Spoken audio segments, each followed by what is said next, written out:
Hey, good morning, everybody, and welcome to the Digital Influence Show. It's Friday morning. It is 10 a.m. Eastern for me. I know it's bright and early for you, Chris, and in Seattle. But everybody, I want to welcome Chris Beall, who's the CEO of ConnectAndSell. And Chris and I have been connected for a while on LinkedIn, but hadn't really gotten to know each other. And I'm really interested and intrigued with the call we're going to have because Chris has 35 years in the software startup space, which for those who know me, I'm about 20 years into it as well. He's a little behind me, or he's a little ahead of me. I'm behind him. This is what I love is Chris's quote is saying that he likes to take simple products to market that can be successfully used the first time they are touched. And gosh, I wish more people built technology that way. I wish I remembered that when I built technology. And finally, I just to introduce him and tell a little bit about him. I love this quote off his about section. It says, "I fully believe that the most powerful part of any software system is the human being that we inappropriately call a user." I think that's wonderful. Chris, welcome to the Digital Influence Show. Brandon, it is fabulous to be here today with you. I really appreciate it. Hey, when we were chit-chatting before we recorded, you said that last quote there, I said about we falsely or inappropriately call them a user, kind of made you a little bit emotional. Why is that? I always wonder about that. It always does. It's something that is animated my whole career. It's why I do what I do. I've never done it to make a buck. Making money is the easiest thing in the world, as far as I can tell, and I'd rather get rid of it than make it. But it struck me that there was this huge divide. This is a long time ago, back in the late 1970s, that there was a huge divide between people who could make software and people who could take advantage of it. And it had to do with personality types, and really deep personality types. Like, there is sort of an inward looking quality of people who make software. Their software becomes their friend. And they tend not, I hate to say it, to have as many friends as other people, human friends, right? And so getting that that actually the complications, the things that are appealing to the software maker are repulsive to the person who's trying to use it for something. And I always felt like the people who could take advantage of any software, because software is pretty cool, right? It's like kind of it's not like it'll ever do anything interesting. Computers go fast and they don't get bored. That's the complete limit of what computers do. They go fast and they don't get bored. Humans go slow and we get bored easy. It seems like a marriage made in heaven. It just seemed to me that we weren't making that marriage a happy marriage often enough. And that's what I've dedicated my career to. So you were a early pioneer in what we now call product-led growth. I would imagine in getting the users, there we go again, getting human feedback on how the tool would serve them better, and then making adjustments. That sound about right? Yeah, that's about right. I've been known to walk into meetings where people have been working on a software system for 2 or 3 years, and I would get called, and it's like, hey, you got to come out here, right? Get on a plane, go out there, listen for an hour, and then say, this is complicated, right? 2 years of work, it's complicated. And I'd ask if I could go to the whiteboard and go, yeah, you can do it, right? Mr. Guy from the outside, we hate you already, please go away. and I go to the whiteboard, I draw a big circle and go, so this is the system that we're trying to build. I put an arrow coming out of the right side and so this is its only output, and a little stick figure of a person. And this is the person who benefits from that. Let's identify these. Let's start with the person.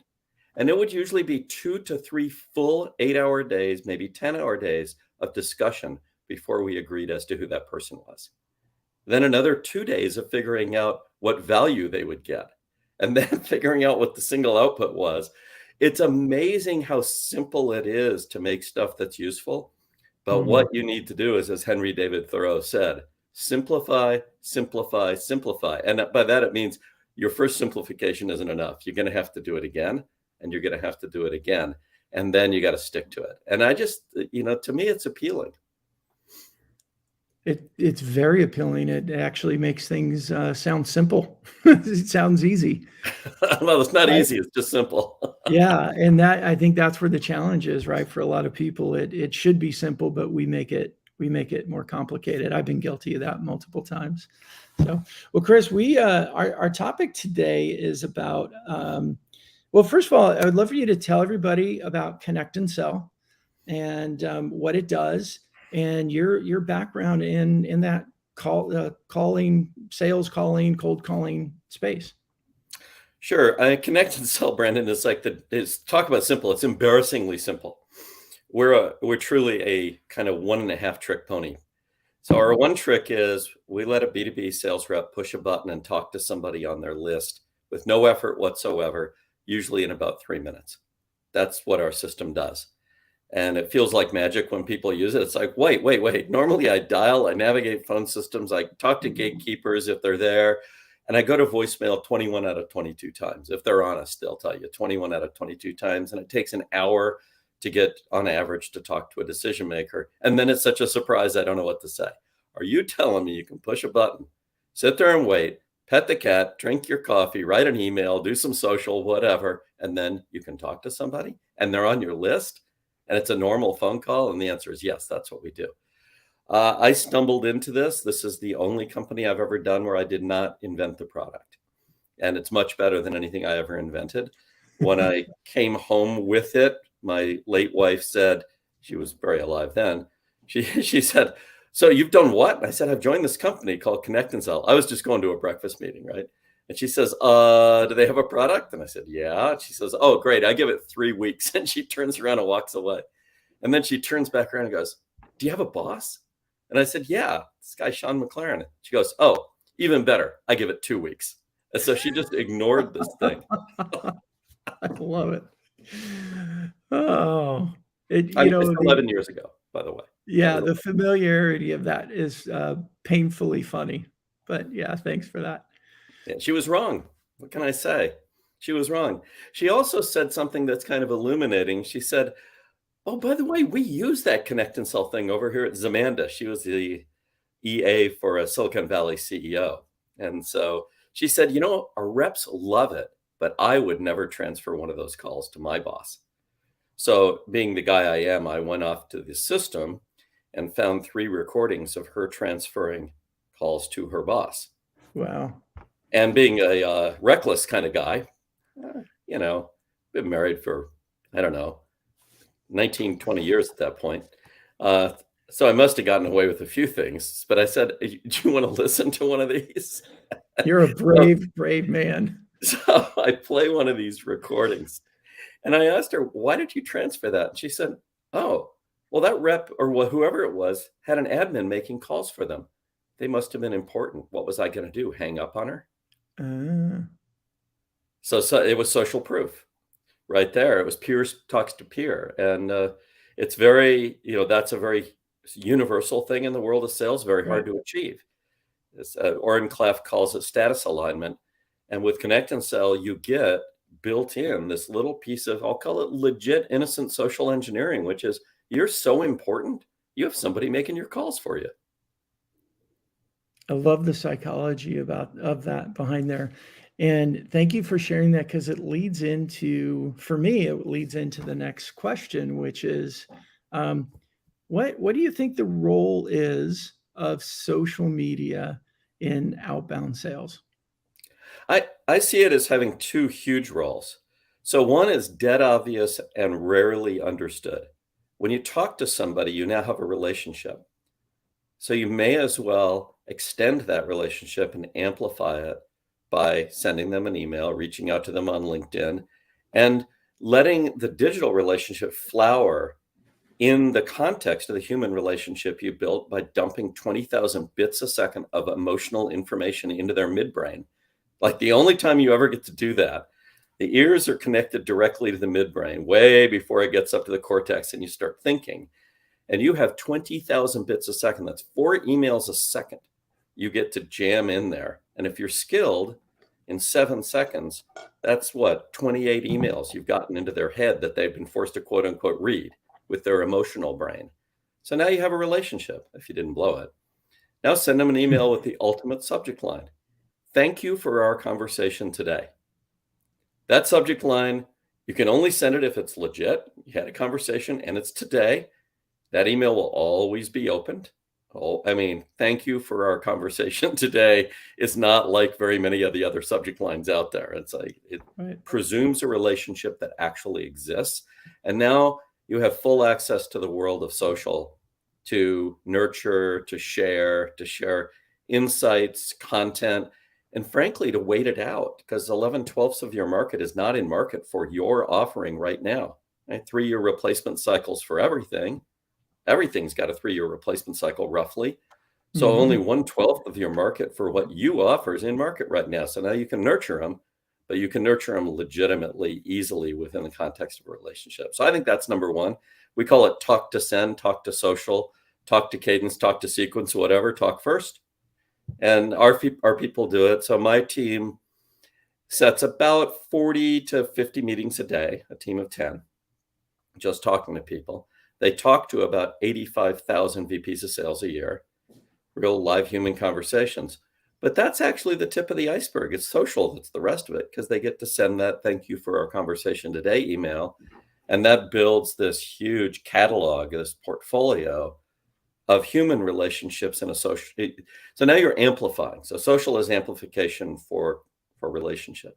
The other one is thought leadership. I just don't think you can beat the social world, especially LinkedIn, for thought leadership, but I think it's really hard for most people to do it. It takes persistence, it takes thoughtfulness, it takes restraint, right? Like, sorry, you don't get to sell, what can I say? It's a very hard discipline to get people in sales, not to sell. I call this the dog, the piece of meat, and the chain link fence problem. If you have a dog and you put a piece of meat on the other side of a chain link fence, your average dog tries to go through the fence. It gets a bloody nose and it never gets the meat. You've got to back up and go find the gate. And the gate in social is through people's genuine interests.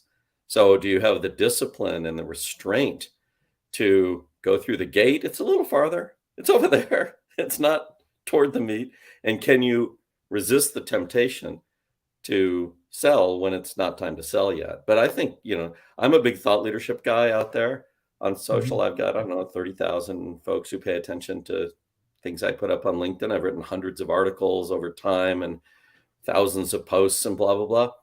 And I don't think I've mentioned Connect and Sell in 1 out of 50 of those. And only then when it's meaningful to compare to something or to say it sucks or whatever, right? So it's those two things I think are super powerful.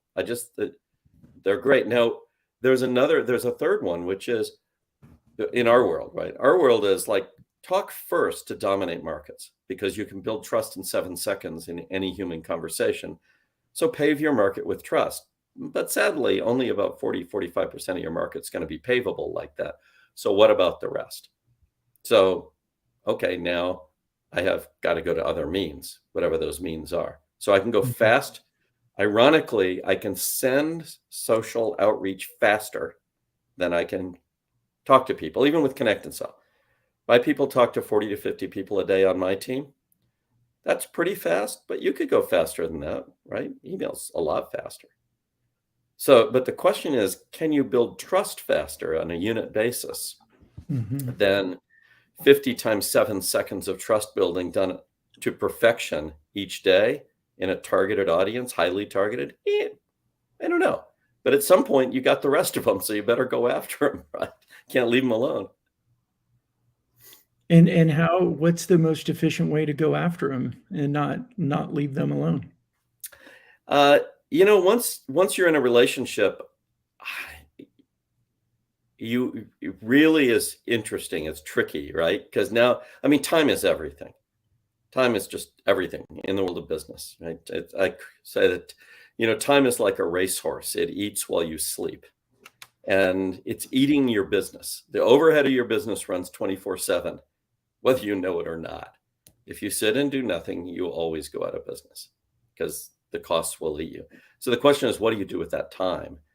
And I kind of look at everything ultimately as how are you managing your time in order to advance your business sufficiently to stay funded? That's number one. Now, the venture capital community takes care of that in a funny way. You take a whole bunch of time and then you take their money and then they tell you what to do. That's kind of like, that's the thesis, right? Yes. Then you get a new boss and, well, then you live in that world. But if you don't want to live in that world, I think you have to divide your time up like this. Number one is I've got to do things that keep my company funded. Flow of customer money, right? Mm-hmm. Number two is I've got to do things that keep us pointed in a direction we want to go. So that's in conflict with staying funded, because sometimes you can stay funded by selling really stupid deals to folks you shouldn't have sold to. And you know it, right? But those are trade-offs. So you're trying to, straddle that one. And then number three is you've got to say, well, okay, but most of what I want to do is in the future. So how do I take care of the next 3 years with the time that I have today? That is, I got to look out there a little ways, right?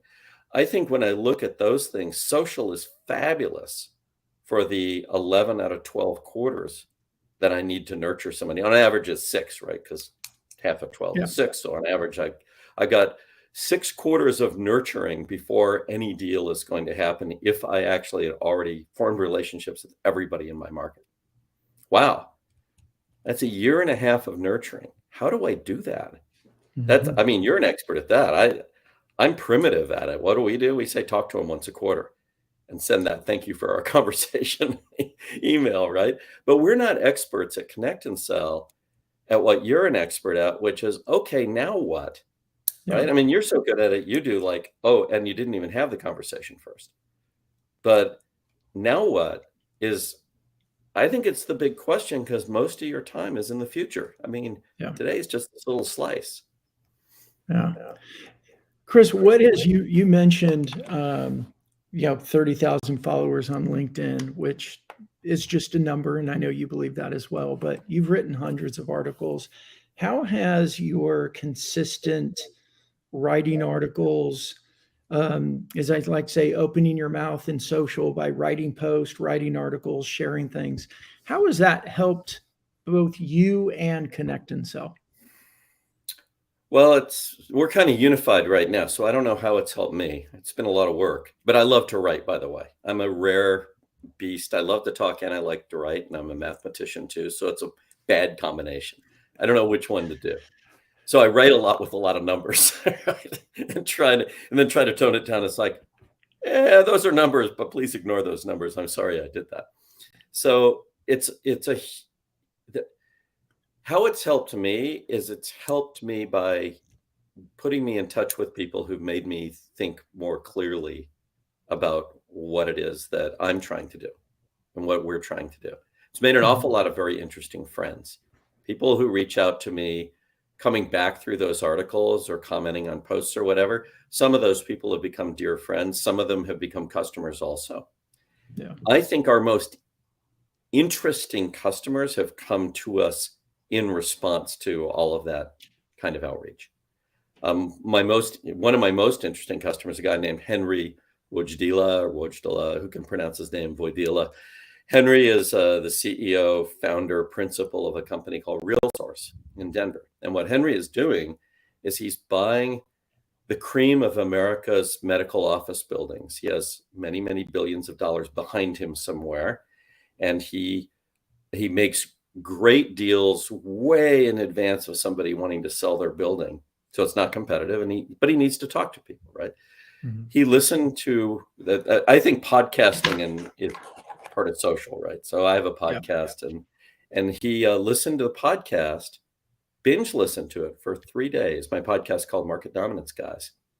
Then he had it all transcribed. Then he curated chunks of it into 2 manuals to run his company and wrote a bunch of stuff around and process and this and that. Then he called me up and said, I want to come up to Seattle. And he got on a plane and we met for a day. That was entirely due to the work that we've done on LinkedIn and the work on the podcast. And he's now a dear friend, and he's taught me amazing things about go-to-market that one person can take over an entire market in an Iron Man suit. Pretty amazing. So I think for the company, 1/3 of our business comes through inbounds, and we can't track it perfectly, but probably half of that is LinkedIn stimulated. Mm-hmm. Now, what about so You're talking as a CEO, and you're speaking on the behalf of the brand as well. What do you think the role is for sales leaders, even product managers, and the frontline, BDRs to AEs? What's the optimal use for them inside of social? Do you believe that would help them, fill their pipeline and talk to more people? Yeah, if they're in my world, number one is do the social outreach immediately after the conversation. I mean, immediately. Push the button, talk to somebody, send the email, send the invitation. Don't sell. It's because Chris Voss taught me this. Mr. Never Split the Difference, the FBI guy, right? He taught me once. I asked him, how long do we have to get trust in a cold call? He says 7 seconds. I said, our research says 8 seconds. He says, your research is wrong. It's 7 seconds. Okay. So what do we have to do in those 7 seconds? He says, oh, that's easy. We just have to show the other person we see the world through their eyes. We call it tactical empathy. And then we need to demonstrate to them that we're competent to solve a problem they have right now. And I said, well, isn't the problem they have right now me? I'm the problem, right? I just cold called them. They made the mistake of answering the phone. I'm the problem. He said, bingo, that's why you're in control. You can solve that problem. And so when you think about that, it's like now that you are the problem and then you solve the problem through just saying, hey, can I have 27 seconds to tell you why I called? After throwing yourself under the bus. You have to throw yourself under the bus. I know I'm an interruption. And then you have to playfully and with some curiosity offer a solution to the problem, which is you. Can I have 27 seconds to tell you why I called? And then you tell them that and then let the chips fall. But social, right now you have a relationship. Use it in order to basically almost memorialize that relationship and make it durable by sending a LinkedIn invitation. But don't sell. Because I asked him also, once they trust you in 7 seconds, how long does that last? He said, forever until you blow it. How do you blow it? He says, just try to sell to them. Yep. Right? So this is the irony of sales. Sales is a delicate matter. I mean, if it were, if you could be ham-handed and successful in sales, well, some people are. They just are. Force of personality, blah, blah, blah. But for most of us, we are walking a bit of a tight wire in sales. So we need to be trusted, but we need to go somewhere. That's kind of like the high wire, right? You have to trust yourself not to fall off, but you are trying to get to the other side. You're not just standing there. So I think that's kind of the nature of the dynamic, and it's delicate. It's just delicate. You need to delicately, but immediately reach out socially, and then follow them, pay attention to them, learn. Everybody is saying cool stuff, right? They're saying interesting things. Be interested in what they're saying and be completely uninterested in what you have to say for a while. Treat it like, say you wanted to, you're not in a relationship and you're looking for a relationship. Everybody knows what the rule is. Be interested. Right. Don't go around trying to be so interesting. Be interested. Yeah. It always comes back. I just always keep this handy because almost every conversation I have, it leads back to the simplicity of this book. Yep. It's right there. Yeah. It's been there for a long time. I read that book. I first stumbled across that book when I was 9 years old, and I was out looking for some tools in our outdoor shed. And my dad had so many books. I found out later it was his project to read and understand the best that had ever been written. And he ran this project from the age of 26 until he was 85. And I found that book. I think I was 9, and I didn't know why not to read it because I was only 9. And that book, just reading that book changed me. And I think I read it twice because I sort of couldn't believe it. It's like, is this a magic trick? Yeah. Well, it's actually a book that I not force myself. I love it, but I read it every year because I had a really, really hard time with a lot of the principles in here, just from childhood stuff and the way I was raised. It was foreign concept to me, and I still read it. And every single one of our kids, they get a copy of it when they start high school. And I said, you're going to read it. We're going to talk about this. I love it. And it's probably one of the best pieces of parenting advice I've ever given them. Screwed up a lot of other things, but that one was pretty good. Well, our chairman, executive chairman, Sean McLaren, who was the CEO, hired me way back in the day. I once asked him, what do you really believe about sales? He walks up to the whiteboard and he goes, NBC. I said, what does that mean? He says, never be closing. Why would you close a relationship? Yeah. I love it. I know Candace is on here commenting. Candace has been a guest on the show, and she and I had this exact conversation about closing just kills deals. And I loved your analogy, Chris, or your story of the piece of meat on the other side of the fence, and the dog's going to just rip their own face apart trying to get to it when the gate's over there. And I like to say, it's like, you know what, go a little bit slower to move faster. Yeah. And so what do you think is the old saying of people like to buy but don't want to be sold still like number one message we should keep remembering as salespeople? Yeah, and I would add to that, and this is something that seems obvious to me. It seemed obvious to me for a long time. And I'll just throw in one thing on top of it. In B2B, B2B is weird. B2B is very strange. You're not risking your own money, and yet you're more fearful than if you were. You're more cautious as a result than if you were. Mm. So I grew up in the world of fear. Not fear at home, even though my mom used to look out and say, plenty of room out in that desert to bury a child. That didn't scare me.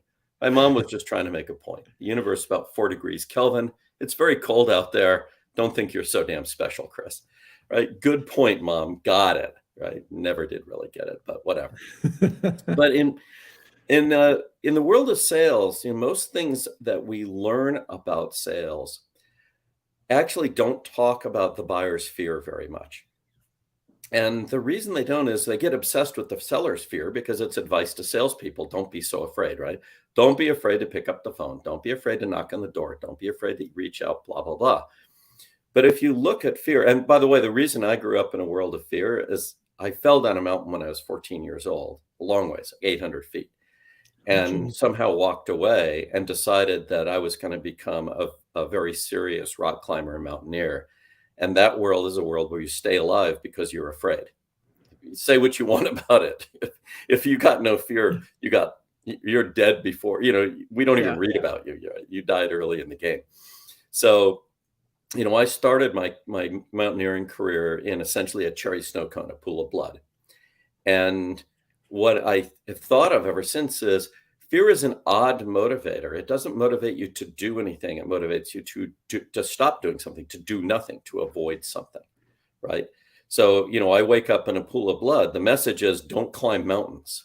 That's a good message, right? Well, your average B2B buyer is afraid of waking up in a pool of blood. If they make a bad decision and that decision hurts their company, they're doomed. Their career is doomed. They've screwed up. They've lost the most valuable thing in the world, their reputation. So B2B sellers should be highly aware of the state of mind of the B2B buyer. And the reason the B2B buyer tends not to buy at all, we all know who the biggest competitor is out there in B2B. No decision. No decision wins 86% of all pursuits. So when you're looking at your other competitors and it's like, well, what about that one? No decision, the one who's going to win 86% of the time.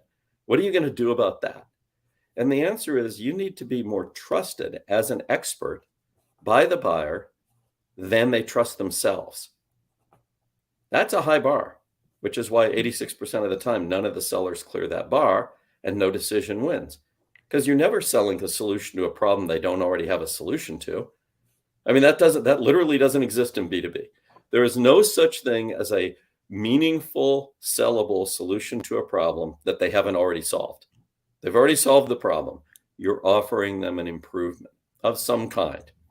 Standing pat is their best solution. It's conservative. If it ain't broke, don't fix it. There's a reason that phrase is out there. So as the seller, you're an expert, you're a specialist, but you're not yet trusted. So how do you establish that you're on their side and you're an expert? That's all you need to do. but you need to do that.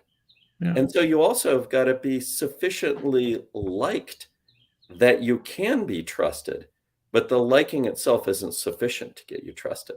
Because what if you're not seen as an expert? Then so what, right? It's a friend. I made a friend. So B2B to me is the hard game.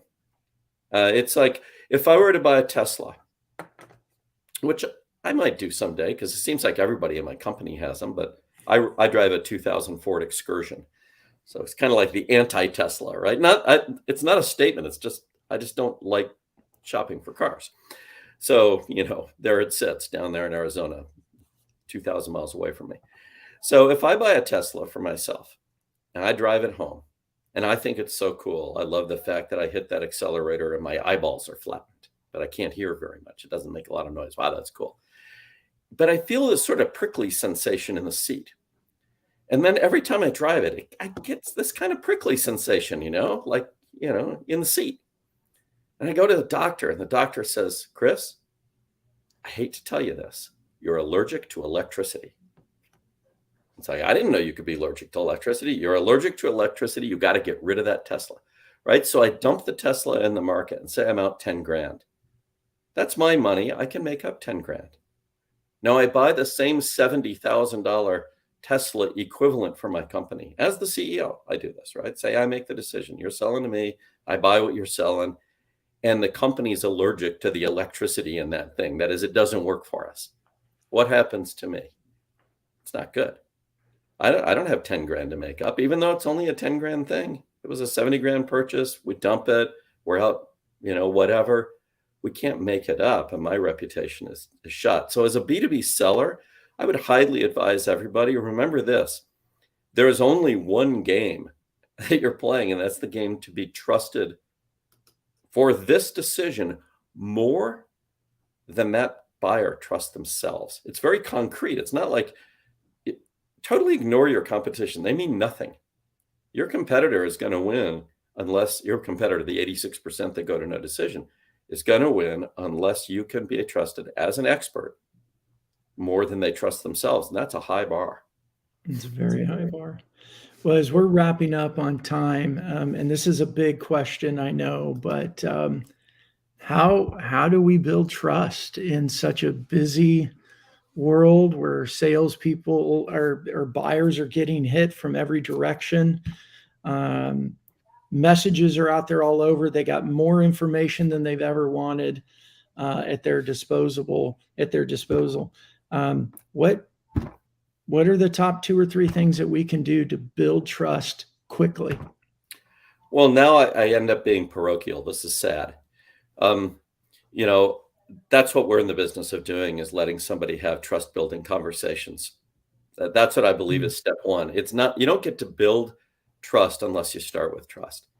And regardless of how you do your outreach, the path through value, through claimed value, will destroy trust. When you claim value, you get psychological reactance. I'm great. No, you're not. It's just like that. It's the third grade playground, right? My daddy's stronger than your daddy. No, he's not. Yes, he is. No, he's not. When you say you're great, which everyone is tempted to do, you get pushback. To build trust, you have to go through curiosity. You have to start with whatever their fear or apprehension is, use that as a springboard to get trust immediately by relieving that fear. And then you've got to take a path through curiosity, not through value. And it's a strict difference. It's like marketing people will say, establish yourself within the category and differentiate from others within the category in a way that's significant for your target audience. That is marketing. In sales, we've got to go another direction, which is get that other person curious enough that they will actually use curiosity, which is the motivation for novelty, to do something new, like meet with you. Mm-hmm. Fear is the motivation to do nothing. Curiosity is fear's opposite. And so go to curiosity. Don't offer too much and let them come to you. You just explained right there the challenge that I see with marketing and sales when it comes to social media, LinkedIn specifically. Marketing's answer tends to be, hey, we've created a bunch of these social posts and here everybody go share them. And what happens is when individuals share it on their personal profiles, they're doing exactly what you said we can't do. We've got marketing messages being shared where a curiosity, a trust building activity should be taking place. And that's where I think so many of the employee have to be having in that channel, in that medium. Exactly. Marketing. Oh, sorry. I was so excited I jumped in. Marketing messages, they poison sales conversations.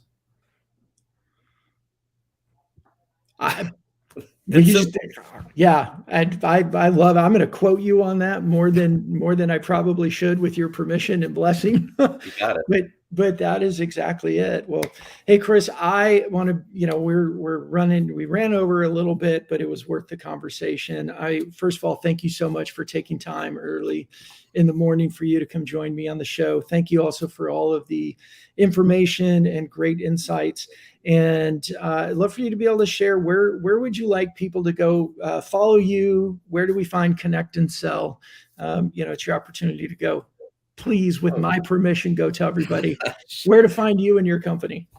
Sure. I mean, ConnectAndSell.com. If I were to make a strong recommendation to anybody, it's do a test drive. The test drive is truly mind-blowing. It's not a demo, it's live production.